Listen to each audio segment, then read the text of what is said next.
కేవలం ₹1,00,000 ఇన్వెస్ట్మెంట్తో మీరు మేధా ఇన్స్టిట్యూట్ బ్రాంచ్ని మీ ప్రాంతంలో ప్రారంభించండి. ఆ పైసలంటే గుర్తొచ్చింది. ఆ. ఎక్కడ ఆ, ఆ విలువైన గడియారం ఎక్కడ? నో వద్దు. మాంత్రికుడి కాదు, ప్రాణం చిలకలో ఉన్నట్టు బేబక్క ప్రాణం అంతా ఆ గడియారంలో ఉందట కదా. ఉందా? ఇది ఎక్కడ దొంగలు తోలుకపోతారని నేను ఎప్పుడు చూసిన చేతికి వేసుకుని ఎవరైనా ఈ అమ్మిని చూస్తే గడియారం ఎత్తుకపోతారా? అమ్మినే ఎత్తుకపోతారు. కానీ ఇది ఎవరు చెప్పలే, నేనే మంచిగా చెప్పినారు. ఆ చేయి పట్టుకుని వదలరు కానీ గడియారం పట్టుకుంటారు. చెప్పండి ఎవరైనా. అంత బంగారం లాంటి బేబక్కు ఉంటే మంచిగా ఉందా గడియారం? చాలా బాగుంది కదా. నా బ్యాగ్ కూడా దాచిన. దీనికి 2 బాడీ గార్డులు కూడా వచ్చినారు. ఏది దేనికి? ఈ బ్యాగ్కి. బ్యాగ్ కోసం బాడీ గార్డ్సా? మరి 180 కోట్లు ఉండుండ్లా. దానిలో ఎంత ఉంది? ఎంత? ఆ బ్యాగ్ 180 కోట్లు. బ్యాగ్ 180 కోట్ల, గడియారం 79. అంటే ఆ టీవీలో అదే చెప్పిన 79 కోట్లు. అంతే ఫిక్స్ అవుతున్నా. నా దగ్గర ఉన్నవే 10 కోట్లు. బ్లాక్, రెడ్, బ్లూ, గ్రీన్ అన్ని నా షోస్కి వేసుకునే కోట్లు. ఈ వాచ్, ఈ బ్యాగ్ కథలుగా చెప్తుండ్లా ఇంటర్నెట్లో. అంతేగా, అందరు నన్ను బాగా రోస్టింగ్ చేస్తున్నారు. అట్లా చేయాలని చెప్పిన. ఈ బేబక్క గడియారం ఎంతో చెప్తే మీరు షాక్ అవుతారు. అంతేనా? బేబక్క పిల్లి 1000 కోట్లు. ఊరికే కామెడీకి చెప్పినాను సార్. బేబక్క ప్రైస్లెస్. అంతే కదా. నేను ఫన్కి నాకు కూడా ఇష్టమే. అంటే ట్రోలింగ్ చేయనికి, నా మీద ట్రోలింగ్ చేసినా నాకు ఇష్టమే. సో జనాలకి తెలుసు నేనంటే ఇది వాచ్ కన్నా కూడా దీనికి చెప్పిన స్టోరీ ఫన్నీగా ఉంటుంది. రాకెట్లో పోయి గ్రహాంతర వాసి నుంచి అక్కడి నుంచి ఆడి నుంచి పట్టుకొచ్చిన మెటల్తో చేసినారంటే ఎవరు నమ్ముతారు? ఇప్పుడు ఇవాళ రేపు నమ్మేస్తారు కూడా. నమ్మేస్తారా? అంటే ఎందుకంటే మనకి ఇది నిజంగా 79 కోట్లు కాదు. This is only $300 watch. ఊరికే నేను ఏదో సరదాగా చెప్పా. చాలా బాగుంది ఆ గడియారం తాలూకు నిజాయితీ ఇవాళ బయటపడినందుకు. ఓన్లీ $300. బ్యాగ్ 14,000. సేల్లో ఆల్డో 8,000కి వచ్చింది. అంతేగా. ఇది రియల్ కాస్ట్. అంతే. ఊరికి సరదాగా.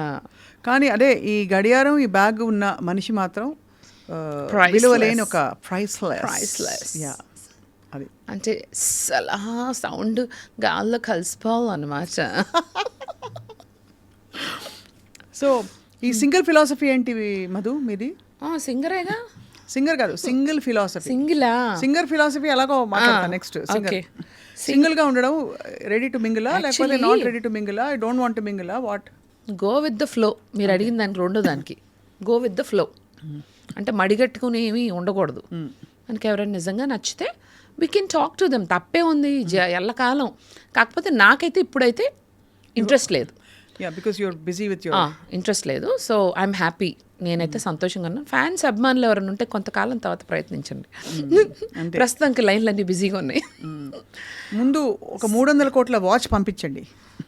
అంతేనా? $300. అదే. సో బట్ హ్యాపీ స్వప్న, నిజంగా చెప్తున్నాను. ఎందుకంటే సింగిల్ లైఫ్ అంటే కొంతమందికి నిజంగా నాలాంటి వాళ్ళకైతే చాలా బాగా సెట్ అవుతుంది ఇన్ మై ఒపీనియన్. ఎందుకంటే నాకు ఫ్రీడమ్ కావాలి. నాకు రెస్ట్రిక్షన్స్ ఉండకూడదు. అంటే ఈ పని చేయి, ఈ పని చేయొద్దు, ఇలా రెడీ అవ్వు, అలా రెడీ అవ్వు, ఆర్ ఇలా మాట్లాడు, అలా నాకేమి రెస్ట్రిక్షన్ ఉండకూడదు. And I don't want to have boundaries. నాకు నేనే బౌండరీస్ పెట్టుకున్నప్పుడు ఇంకొకళ్ళు నాకు బౌండరీస్ పెట్టడం అనేది that's not my life. And మనకి నచ్చినట్టుగా మనం బ్రతకగలగడం అనేది జీవితంలో అతి పెద్ద వరం. అది చాలా తక్కువ మందికి సాధ్యపడుతుంది. చాలా తక్కువ మంది they are living the life that they dreamt for. And ఆ 100లో 1% మాత్రమే బ్రతకగలుగుతారు. ఆ 1లో మీరు నేను ఉన్నాం. అంతే. 100కో కోటికో ఒక్కరు. అవును, అది మీరు నేను మాస్టారు. అంతే కదా. మాస్టారు కోటికొక్కరు ఉన్నారు. అంతే. So I believe that. And కొంతమందికి మ్యారేజ్ వర్కౌట్ అవుతుంది. మ్యారేజ్ కావాలి, వాళ్ళకి ఎప్పుడో తోడు కావాలి. వాళ్ళు ఏ డెసిషన్లు తీసుకోవాలి. నాకు కూడా తోడు కావాలి, కానీ పెరుగు కోసం. అయితే మంచి చిక్కటి పాలు కావాలి ఆవిడకి ఫస్ట్. అంతే. So I understand what you mean, that you found that, discovered that early on. Some people cannot survive their life without one తోడు ఆర్ పక్కన ఉండాలి వాళ్ళకి. For anything they want advice, they want suggestion, they want guidance. నాకనే మనిషికి అది వద్దమ్మో, నీ పని నువ్వు చూసుకో, నా పని నేను చూసుకుంటా. Little do they know that that తోడు will become గోడు very soon.